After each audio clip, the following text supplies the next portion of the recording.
दोस्तों, मशहूर पंजाबी सिंगर सिद्धू मूसेवाला को 6 महीने पहले कत्ल किया गया था। इन 6 महीनों में सिद्धू के कत्ल की हैरत अंगेज डिटेल्स सामने आई हैं। सिद्धू मूसेवाला का वो गाना कौन सा था जो शायद इसके कत्ल की एक बड़ी वजह बना? ये सारी कहानी आप इस वीडियो में जानेंगे। 29 मई 2022 वो तारीख थी जब शाम के 4:30 बजे सिद्धू मूसेवाला अपने कजन और एक पड़ोसी के साथ अपने घर से बाहर निकला। ये इंडियन पंजाब के मूसा गांव में रहता था। इसने अपनी एक आंटी के घर जाना था। सिद्धू को कत्ल की धमकियां मिल रही थी, लेकिन फिर भी इसने अपने साथ सिक्योरिटी नहीं रखी थी। तकरीबन 1 घंटा ड्राइव करने के बाद जब इनकी गाड़ी एक गाँव जवार के पहुंची तो 2 गाड़ियों ने इनका रास्ता ब्लॉक कर दिया। 6 शूटर्स ने सिद्धू मूसेवाला पर गोलियां चला दी और सिद्धू मूसेवाला मौके पर ही मारा गया।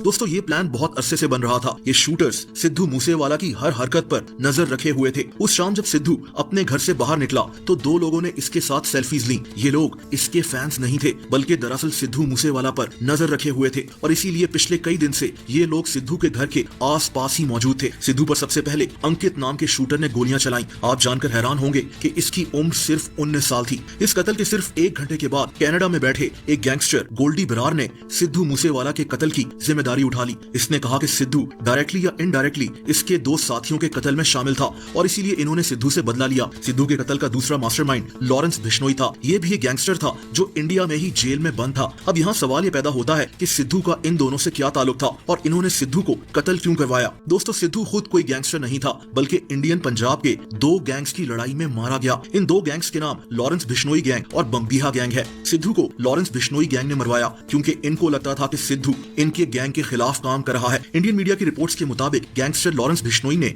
जेल में पुलिस को बताया कि सिद्धू मूसेवाला इनके गैंग को चैलेंज करता था। 2020 में सिद्धू मूसेवाला का एक गाना आया था जिसका नाम बम्बीहा बोले था। इसमें इसके साथ एक और सिंगर अमृत मान भी था। बम्बीहा वैसे तो पंजाबी में एक परिंदे को कहते हैं, लेकिन इसके मुताबिक सिद्धू मूसेवाला इस गाने में इनके मुखालिफ बम्बीहा गैंग की तारीफ कर रहा था और पूरे गाने में इनके गैंग को चिढ़ा रहा था। इस गाने की शुरुआत में भी यही कहा गया कि ये गाना किसी के मुंह पर एक जोरदार थप्पड़ होगा।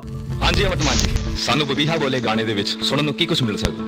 ਦੇਖੋ ਜੀ, ਅਸੀਂ ਤਾਂ ਇੱਕ ਗਾਣਾ ਹੀ ਲਿਖਿਆ ਔਰ ਕਈਆਂ ਦੇ ਬਚਣ ਵਾਲੇ ਫੇੜੇ ਵਾਂਗੂ। दोस्तों, लॉरेंस बिश्नोई के मुताबिक इस गाने के बाद ही इन्होंने सिद्धू मूसेवाला के कत्ल का प्लान बनाया। अब सिद्धू मूसेवाला का इन 2 गैंग से डायरेक्टली कोई ताल्लुक नहीं था, लेकिन इसकी लॉरेंस बिश्नोई गैंग से शदीद दुश्मनी थी। गोल्डी बरार, जिसने सिद्धू मूसेवाला के कत्ल की जिम्मेदारी उठाई थी, का कहना था कि सिद्धू डायरेक्टली या इनडायरेक्टली इनके 2 साथियों के कत्ल में शामिल था। अब सिद्धू ने खुद किसी को कत्ल नहीं किया था, लेकिन ये लोग सिद्धू मूसेवाला को अपना दुश्मन समझते थे। ये दुश्मनी अना और ईगो पर बेस्ड थी और इसीलिए सिद्धू को कत्ल कर दिया गया। लॉरेंस बिश्नोई गैंग को लगता था कि सिद्धू इनको चैलेंज करता है, जैसा कि बम्बीहा बोले सॉन्ग में हुआ। गोल्डी बरार को 2 हफ्ते पहले अमेरिका में पकड़